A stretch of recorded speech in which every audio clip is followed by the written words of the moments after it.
반갑습니다. 떠먹이 주는 세법의 떠세 박세준 세무사입니다.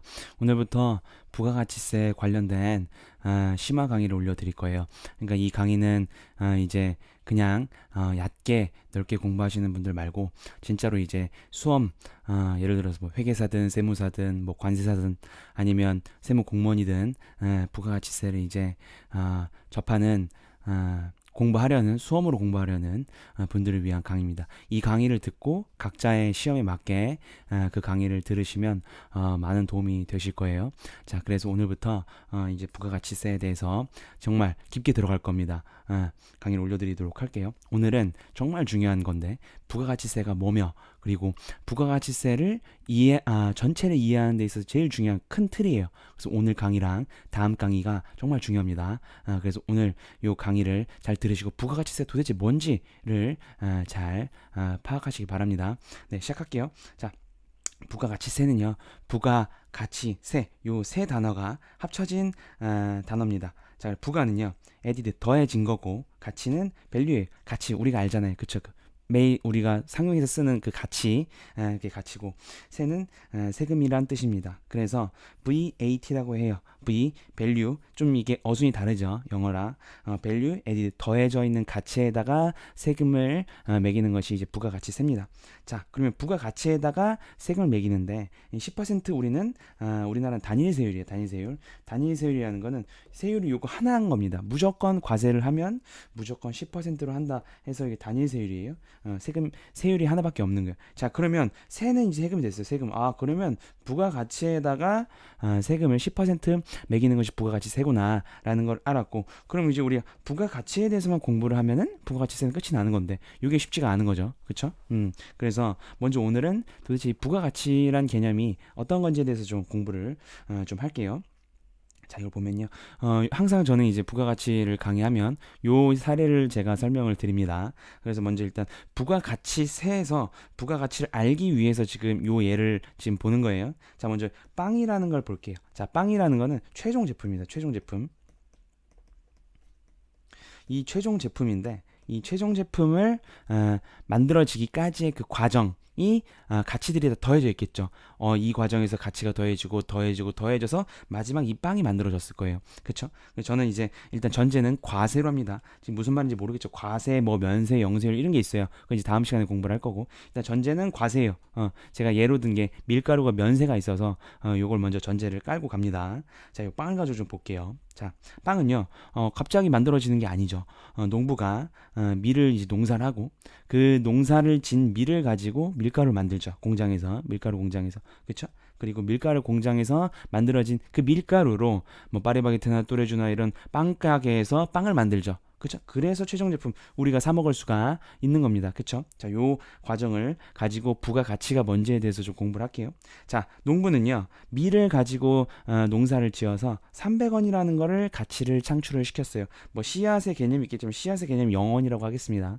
자, 그리고 이 공장 밀가루 공장이에요. 공장이 밀가루 공장인데 이 밀가루 공장에서는 밀을 재배한 그 밀을 가지고 가루를 만들겠죠. 그래서 700원으로 만들었어요. 그리고 이 제빵사가 이제 파리바게트 같은 데잖아요. 그래서 그 밀가루를 가지고 이제 빵이라는 2,000원짜리 빵을 만든 겁니다. 자, 요 과정을 좀 볼게요. 자, 그러면 우리는 각 단계에서 창출한 부가가치라고 뭐라 했어요? 부가가치가 창출한 부가가치죠. 더해진, 그죠? 각 단계에서 더해진 가치가 부가가치입니다. 그래서 창출한 부가가치, 즉 더해진 부가가치, 그죠? 창출한 부가가치가 얼마인지 볼게요. 간단하죠. 자, 먼저 농부부터 보겠습니다. 이 농부는 0원이라는 씨앗을 가지고 밀을 재배했어요. 그렇죠? 300원에 팔았습니다. 그럼 300원 없는 걸 가지고 300원을 창출시켰죠. 그래서 이 농부가 창출한 부가가치는 300원이에요. 그렇죠? 자, 그럼 공장장 볼게요. 공장장에서 얼마짜리 사와서 얼마짜리를 만들었어요? 300원짜리 사와서 700원짜리 만들었죠. 그러면 700원 빼기 300원에서 부가가치는 400원이 돼요. 그렇죠? 자, 그럼 제빵사 봅시다. 제빵사는 700원짜리라는 밀가루를 가지고 와서 얼마짜리 만들었어요? 2,000원짜리 만드는데 2,000원 빼기 700원 하면 1,300원이요. 그쵸? 간단하죠? 우리나라 부가가치세 이렇게 구합니다. 완전 쉽죠?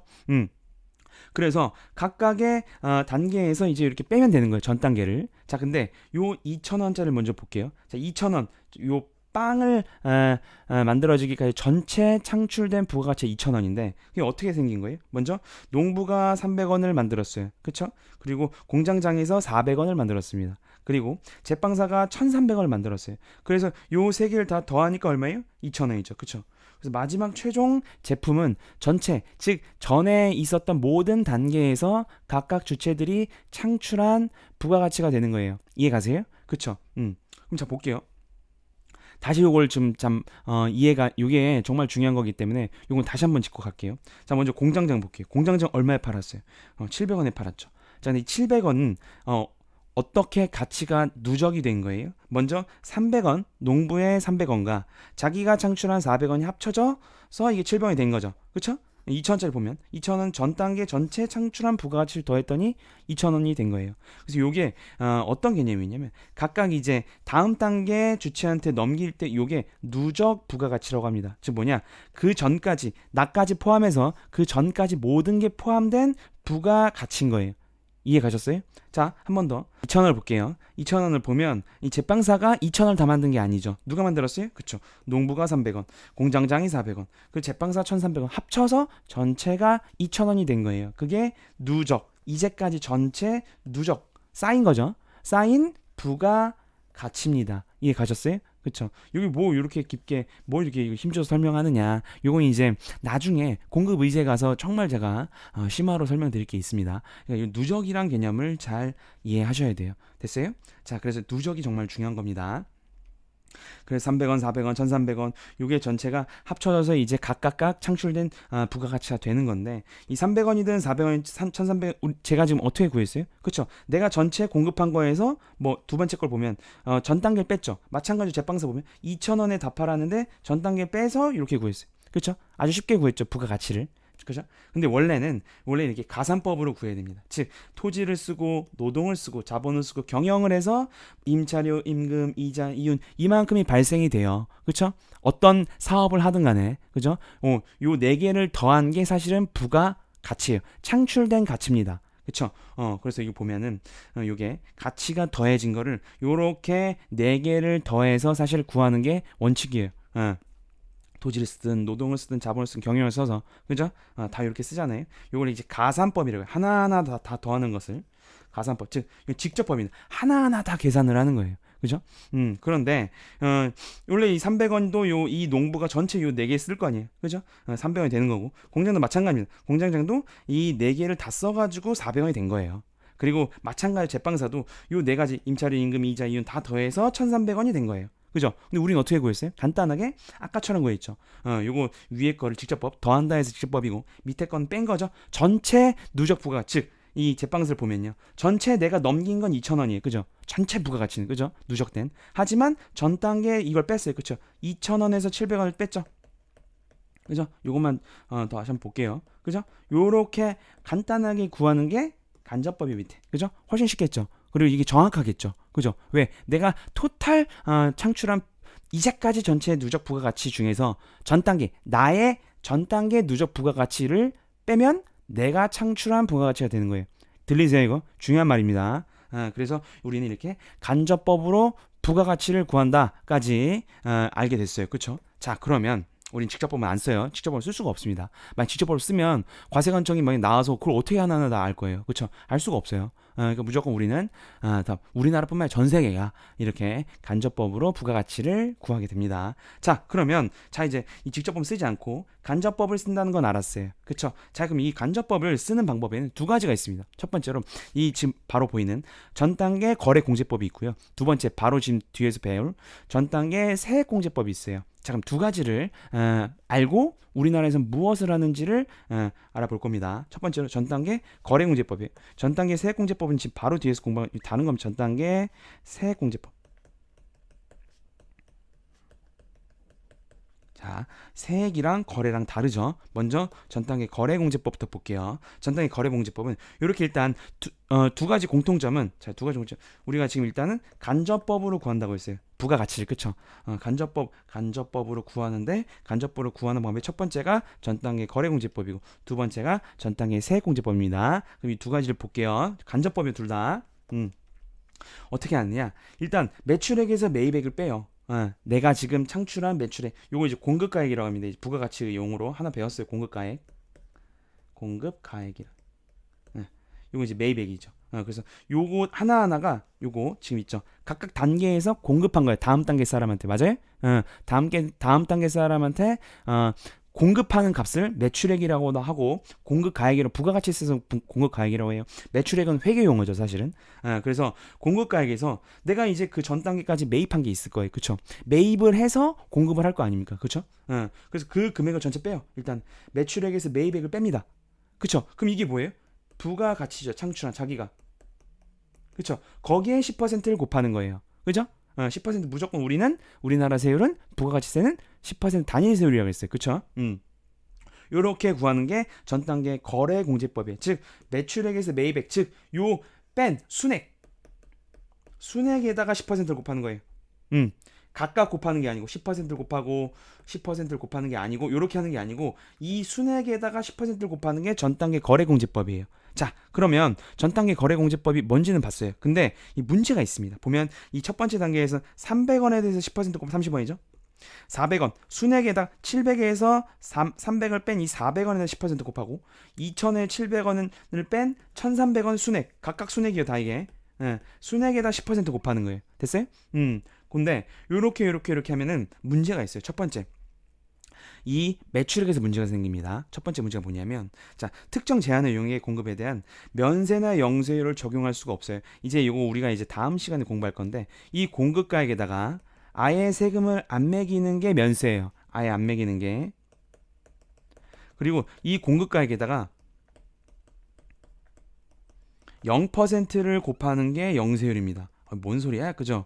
이거 다음 시간에 공부할 거예요. 정말 중요한 거예요. 이렇게 하는데, 만약 그냥 매출액에서 매입액 순액에다가 10%를 곱하면 각각 적용이 불가능해요. 그리고 두 번째로 문제가 뭐냐? 이게 더 중요한 건데, 매입액을 증빙 수치와 관련 없이 인정하게 됩니다. 즉 우리는 이 증빙이 있어야 돼. 자, 이제 우리가 공부를 할 건데, 부가가치 증빙이란 말 처음 나왔죠? 증빙이란 말은 그 거래에 대한 증거물이라는 거예요. 거래에 대한 증거물인데, 그 매입액이 증빙이 없이도 인정이 돼요. 왜? 그냥 여기서 빼버리니까. 여기 뺀 거에다가 순액에다 10%를 곱하잖아요. 그쵸? 그렇기 때문에 이게 중요한 거예요, 이게. 이게 세금 계산서라는 거예요. 증빙이. 부가세에서는 증빙이 세금 계산서입니다. 세금 계산서가 증빙이에요. 그런데 이 증빙이 없어도 우리 순액에다 곱해야 되니까 그냥 매입액을 인정하게 되는 거예요. 자, 그럼 이게 지금 처음 공부하시는 분들은 이게 무슨 말인지 잘 모르겠는데, 바로 뒤에서 이 전 단계 세액공제법을 공부하면 이게 무슨 말인지 압니다. 자, 그럼 전 단계 세액공제법, 이것도 마찬가지로 간접법이죠. 간접법 중에서 이 두 번째예요, 지금. 그죠? 우린 가산법, 즉 직접법으로 안 한다고 했어요, 앞에서. 그쵸? 전 단계 세액공제법을 봅시다. 전 단계 세액공제법은 어떻게 하냐? 각각 10% 곱해. 즉 이 공급가액이라 했죠. 여기 요런 것들이 각각의 공급가액이죠.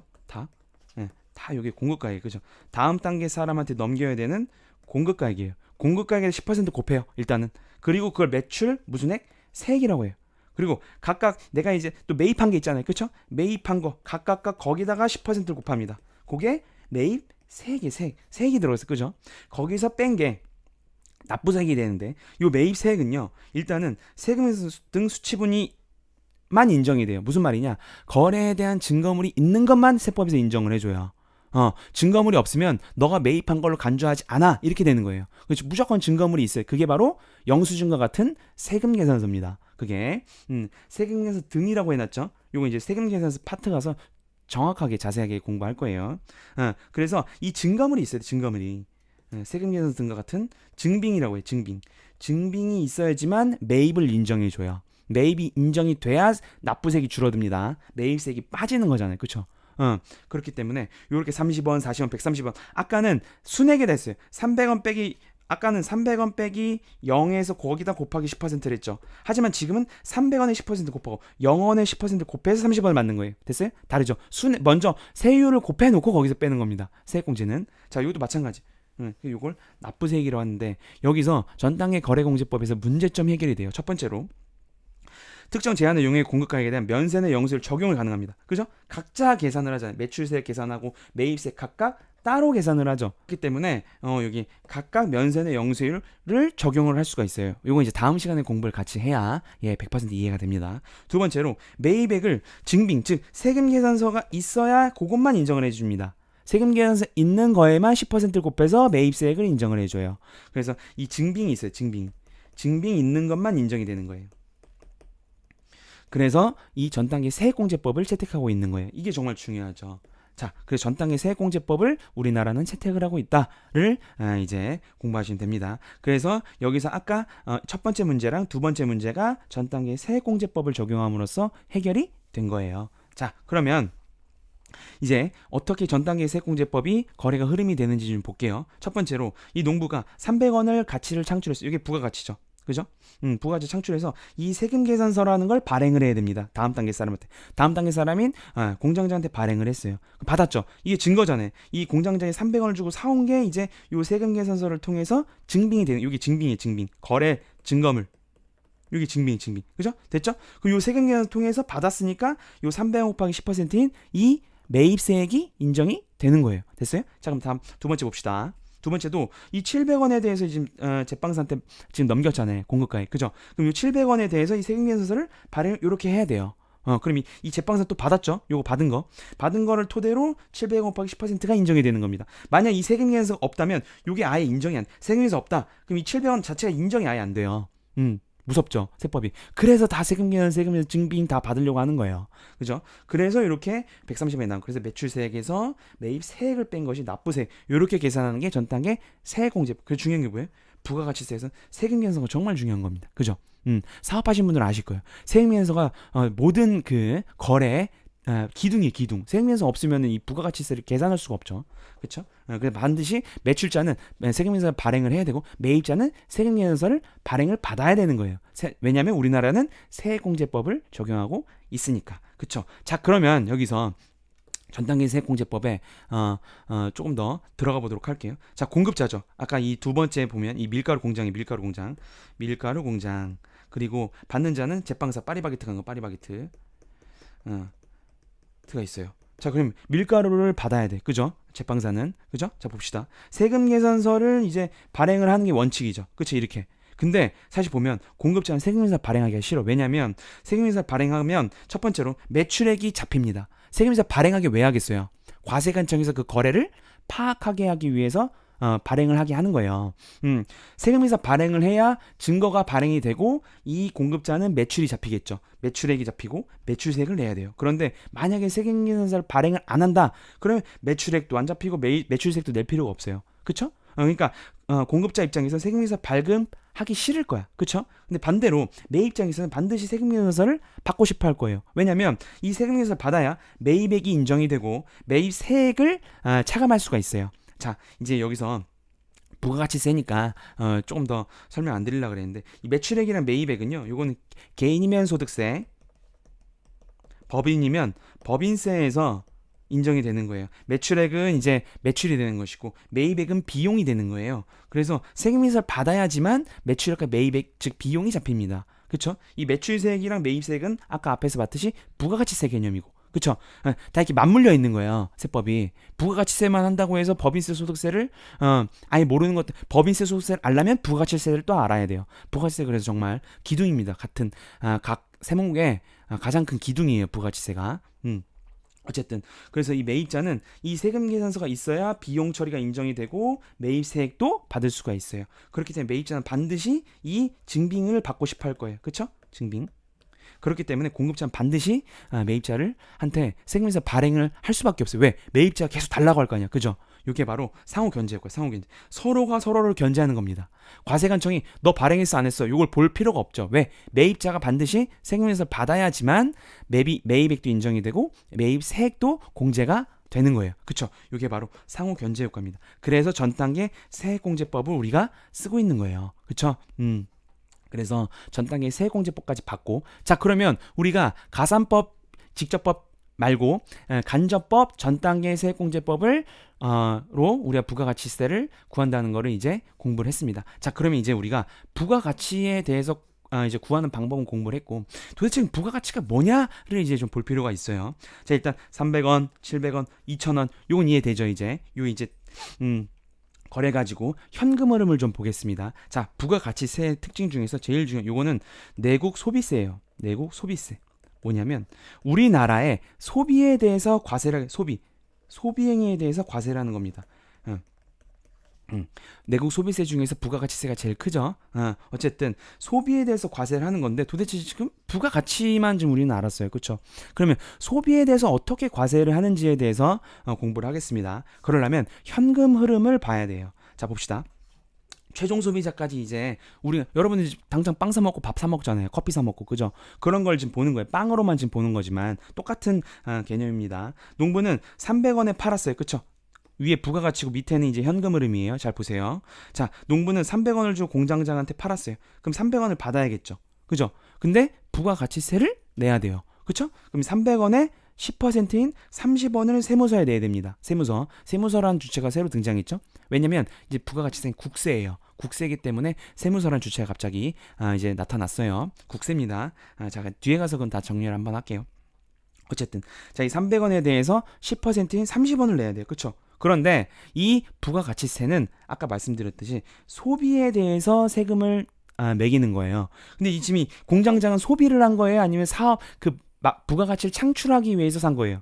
부가가치를 창출하기 위해서 산 거죠. 그래서 여기 매입세 공제가 되는 건데 좀 볼게요. 자, 300원에 30원을 농부는 이 300원에 대한 10%인 30원을 다음 단계 사람한테 징수합니다. 요거 이제 거래징수라고 해요. 거래징수.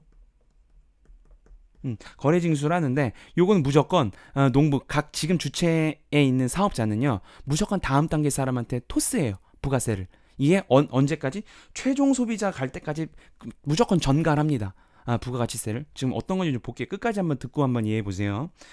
그러면 이 30원을 징수해서 세금을 냈죠. 그죠? 그럼 봅시다. 공장장은 자 농부한테 얼마 뜯겼어요? 30원을 뜯겼죠. 300원 원래 줘야 되는 거고 밀가루를 사왔으니까. 그쵸? 자 그럼 30원은 어떻게 되냐? 다 30원 세무서에서 돌려줘요. 왜? 세금에서 받았으니까. 세금에서 받았기 때문에 30원은 돌려주고 세무서에서 이 700원에 대한 있죠. 700원에 대한 10%인 70원을 내야 돼. 공장장도 그쵸? 이 70원은 근데 이 700원을 받으면서 제빵사한테 70원을 같이 받는 거예요. 이렇게. 됐어요? 계속 이제 이 거래가 이렇게 언제까지 가냐? 끝까지. 마지막 소비가 될 때까지 계속 이렇게 토스 되는 겁니다. 봅시다. 자, 그럼 제빵사는 70원을 이렇게 뜯겼어. 그쵸? 그런데 70원을 받죠. 세무서한테. 왜? 세금계산서가 있으니까. 맞아요? 세금서 있기 때문에 세무서 진짜 돌려줘요. 돌려주고 이 2,000원에 대해서 10%를 내야 돼. 근데 2,000원에 대한 10% 200원을 자기가 내는 게 아니고 또 다음 사람한테 전가시키는 거예요. 자, 200원을 돌려. 근데 마지막 됐네. 최종 소비자한테까지 갔어요. 그쵸? 근데 최종 소비자는 부가가치를 창출하는 사람이에요? 소비하는 사람이에요? 소비하는 주체죠. 그렇기 때문에 이 최종 소비자는 매입세 공제 못 받아요. 그렇기 때문에 이 200원을 다 지금 최종 소비자가 부담을 하는 건데 봅시다. 그래서 2,000원 중에서 200원이 지금도 가산이 됐죠. 이 200원이 2,000원에 대한 10%가 되는 거예요. 그죠? 그래서 이거 봐봐요. 2,000원 됐죠? 자 보면은 자 이 숫자를 좀 지우고 다시 봅시다. 30원 중에서 30원을 내야 되는데 이 농부는 30원을 받아서 냈어요. 그쵸? 결국엔 없네. 그쵸? 받아서 냈으니까 퉁친 거잖아. 그쵸? 봅시다. 공장장. 이 30원을 냈는데 이 30원을 돌려받았어요. 그러니까 퉁쳤네. 없어졌어요. 그죠? 그리고 70원을 내야 되는데 누구한테 받았어요? 다음 단계 제빵사한테 70원을 받았어요. 결국도 퉁쳤죠. 없죠. 제빵사 봅시다. 제빵사도 70원을 이렇게 공장장한테 뜯겼어요. 그쵸? 근데 70원 돌려주죠. 그러니까 이것도 없네요. 그리고 200원을 내야 되는데 200원도 그 다음 단계 최종 소비자한테 받았어요. 그쵸? 그럼 이것도 없어요. 그쵸? 그럼 누구만 지금 200원을 낸 거예요? 마지막 소비하는 사람. 소비 주체. 소비 주체가 2,000원에 대한 200원을 냈어요. 그쵸? 요걸 봅시다. 그래서 각각의 단계에 있는 주체들은 이 세금은 없습니다. 각자 자기가 공급한 것만 돈을 받은 거예요. 맞아요? 그죠? 이렇게 700원, 그 2,000원도 이렇게 되는 겁니다. 요거 근데 아까 복습 좀 할까요? 각각의 단계에서 다음 단계 주체한테 넘기는 요걸 뭐라 그랬죠? 각각 다? 요거를 누적 부가가치라고 했어요. 왜? 각 단계까지의 누적되어 있는 가치, 부가가치입니다. 그쵸? 누적 부가가치예요. 그쵸? 그래서 결국에는 사업자는 결국엔 요 단계 요 부가가치하는 가치를 창출하는 주체가 사업자입니다. 사업자는 각자의 누적 부가가치만큼만 돈을 받는 거예요. 그쵸? 그럼 끝까지 최종 소비자가 될 때까지 이제 이렇게 거래가 이루어진다고 봤잖아요. 자, 봅시다. 최종 소비자 2,000원, 2,200원 중에서 이 2,000원은 이제까지 창출된 누적 부가가치, 이 전체 누적 부가가치죠. 맞아요? 이 거래에서 창출된 모든 부가가치, 그죠? 창출된 누적. 그리고 200원은 뭐예요? 이 누적 부가가치의 세입니다. 10% 곱빼죠. 누적 부가가치 세예요. 그죠? 그래서 이 200원을 지금 누가 다 부담하게 된 거예요? 지금 최종 소비자가 부담하게 된 거예요. 왜? 이건 매입세액 공제를 안 해요. 세무서에서 돌려주질 않아요. 우린 세금에서 받아봤자 의미가 없습니다. 왜? 이 최종 소비자는 가치를 창출하는 주체가 아니에요. 그죠? 그렇기 때문에 이 세금을 부담하는 사람을 담세자라고 하고 세금을 납부하는 사람을 납세 의무자라고 해요. 근데 납세 의무자는 어떻게 됐어요? 각각 거래에 이 농부, 공장장, 제빵사였죠. 그죠? 각각의 단계의 사업자예요. 사업자. 이제 뒤에 가서 공부할 거예요. 납세 의무자는. 근데 담세자는 최종 소비자죠. 세금을 누가 다 부담해요? 마지막 최종 소비자가 다 부담을 하죠. 그렇지만 세금은 각각 누가 냈어요? 각각의 단계에서의 사업자들이 냈어요. 그렇죠? 그래서 이게 다릅니다. 이게 바로 간접세. 간접세 한번 들어봤죠. 내가 내는 건 아니에요. 세무서에 직접 세금을 내는 건 아닌데 부담을 내가 다 하는 거예요. 최종 소비자가. 그래서 여러분들이 다 카드 긁어보면 면세 항목, 다음 시간에 잠깐 공부할 면세 항목 말고는 다 여러분 결제하는 금액에 부가가치세가 붙어 있는 겁니다. 그래서 여러분도 오늘도 세금을 부담하셨어요. 오늘도 많이 부담했겠죠. 소비를 하는 만큼 소비세니까. 그죠? 그래서 부가가치세 특징을 보면요. 국세. 국가에 내는 겁니다. 세무서 있었죠. 세무서. 세무서에 내니까 국세예요. 그리고 간접세입니다. 지금 봤어요. 정말 중요해요. 납세 의무자랑 담세자가 다른 거예요. 맞아요? 자, 다시 보면 요 거래에서 다시 보면요. 각각의 2,000원을 농부가 얼마 냈어요? 아까? 30원을 냈고 공장장이